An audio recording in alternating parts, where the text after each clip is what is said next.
बेटे को पढ़ाया लिखाया बड़ा किया। एक दिन दुर्घटना घटी, एक एक्सीडेंट में उस महिला के पति की मौत हो गई। बहुत रोई, विधवा हो गई। ध्यान रखना, अपना ही कर्म लौट करके आता है।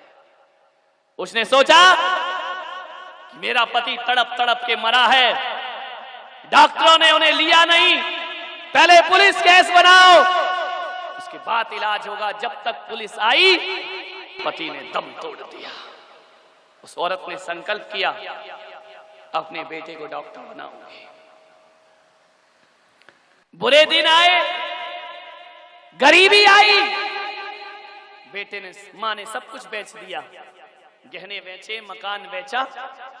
जा बेटा तू डॉक्टर बन जा, मेरा एक ही सपना है, जैसा मेरा पति तड़प तड़प के मरा है, ऐसा किसी का पति तड़प के ना मरे। कहते हैं बेटा पढ़ लिख कर बहुत बड़ा शहर में डॉक्टर बन गया। मां गांव में रह रही है, सब कुछ बेच करके झाड़ू पोछा करती और एक सपना देखती कि मेरा बेटा जिस दिन डॉक्टर बन जाएगा, ये बुरे दिन मेरे खत्म हो जाएंगे हमेशा को। एक दिन डॉक्टर बन गया। बेटे ने मां की सुध ना ली, शहर की हवा लग गई। एक दिन बहुत बीमार पड़ी। गांव के लोगों ने कहा कि मां, तेरा बेटा डॉक्टर है, जाकर इलाज करा। उसने कहा मेरा बेटा शहर में कहां रहता है, एड्रेस मुझे नहीं मालूम है।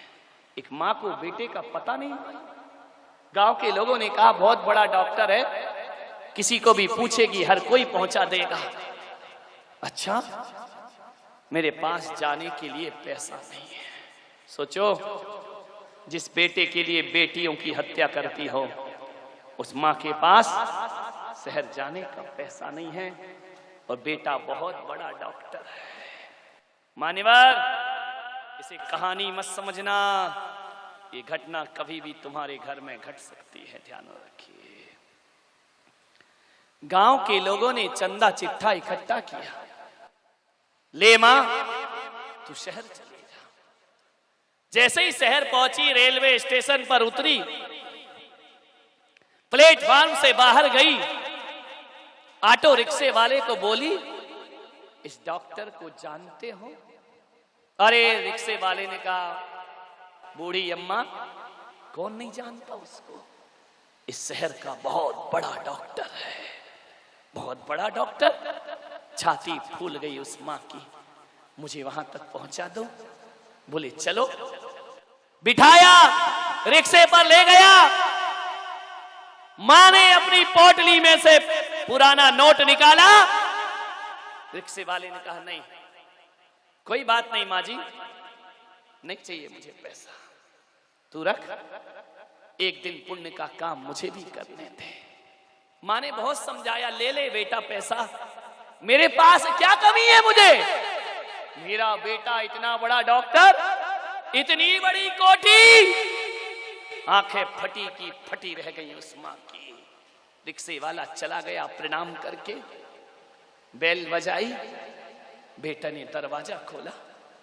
उसने कहा मां, तू ये फटे पुराने कपड़ों में? बोले तू मेरा बेटा? देख मां, कितनी बड़ी कोठी बना ली मैंने, कितना बड़ा अस्पताल है मेरा। मां के आंचल से दूध छलक आया। उसने कहा बेटा, आज ये मां धन्य हो गई, तूने मेरी मेहनत सार्थक और सफल कर दी। आज मैं सब भूल गई कि मैंने एक दूसरों के कपड़े धोए हैं, झाड़ू पोछा किया है, इतना बड़ा डॉक्टर बन गया। भीतर से एक डॉक्टर और निकली। मां ने पूछा ये कौन है? बोले मां, ये तेरी बहू है, शादी भी हो गई। बोले कॉलेज में साथ साथ पढ़ते थे, सब कुछ बहुत जल्दी में हो गया, हम तुझे खबर नहीं दे पाए। मां ने कहा कोई बात नहीं बेटा, तू खुश रह, ये मां का दुआएं तुझे है। कैसे आई मां?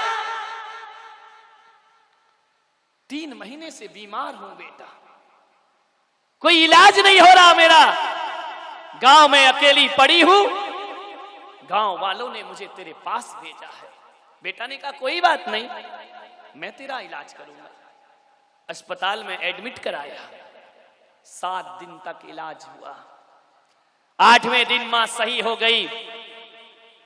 बेटे ने कहा मां देख, मैंने तुझे सही कर दिया।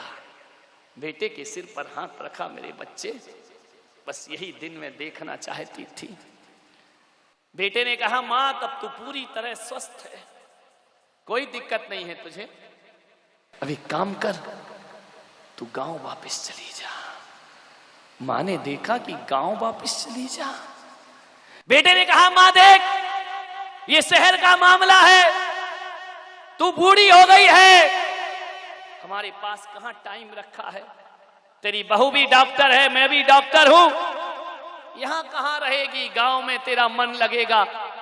जा मां तू गांव वापस चली जा, और जब बीमार हो जाए तो फिर मेरे पास चले आना, मैं तेरा इलाज कर दूंगा। मां की जुबान बंद हो गई, सोच रही थी बेटे के साथ जीवन गुजरेगा। बेटा कहता है मां तू आज अपने गांव चली जा। मां की आंखें फटी की फटी। मां ने कहा ठीक है बेटा, तू खुश रहे। जाने लगी गांव में। बेटे ने कहा कि ठहरो मां, एक काम तो करते जाओ। बोले क्या है? अपने जेब के कोट की जेब में हाथ डाला। मां सोच रही थी कुछ पैसा देगा, एक कागज का टुकड़ा निकाला और कहा मां 7 दिन तू अस्पताल में रही, उसका बिल चाहिए मुझे, और तुझे जो मैंने दवाई खिलाई उस दवाई का ये पर्चा है, डॉक्टर की फीस है, तुझे दूध पिलाया उसका एक कर्जा है। मां जाने से पहले ये बिल चुका के जाना। मां एक हाथ में कागज का टुकड़ा देखती है, वो सामने खड़ा दिल का टुकड़ा देखती है। मां सोचती है कि गांव वालों, ये दिन दिखाने से पहले मुझे वहीं तड़प करके मर जाने देते। धरती तू फट जा तो मैं अपनी जिंदगी को समाप्त कर लो। वह देखती है क्या इस कलयुग में ऐसा भी हो सकता है कि अपना बेटा ही अपनी दवाई का बिल हमसे मांग सकता है। ऐसा घोर कलयुग। ये बेटा कह रहा है दवाई का बिल चुका, ये बेटा कह रहा है दूध का बिल चुका। आंखें पथरा गई उसकी, शब्द मौन है, कंठ रुंध गए उस मां के। उस मां ने थोड़ी देर अपने आप को संभाला। सीने पर बहुत दर्द पैदा हुआ, जो दर्द शायद इसे जन्म देने में भी महसूस ना हुआ होगा। अपनी ही औलाद जब उपेक्षा कर दे, झरझर आंसू उस मां की आंखों से। उस मां ने छाती में ढांढस बांधते हुए कहा बेटा, जो मां तुझे पढ़ा लिखा कर डॉक्टर बना सकती है, इस मां में इतनी ताकत है कि तेरा बिल भी चुका सकती है। ध्यान रख, एक बात याद रख बेटा, कुछ दिन की मोहलत दे दे, मेहनत मजदूरी करके मैं तुझे वचन देती हूं कि जब तक तेरा बिल ना चुका दूंगी, इस तन से सांस नहीं छोड़ूंगी। ध्यान रख, मैं तेरी मां हूं और तूने बिल मांगा है तो जरूर बिल चुकाऊंगी।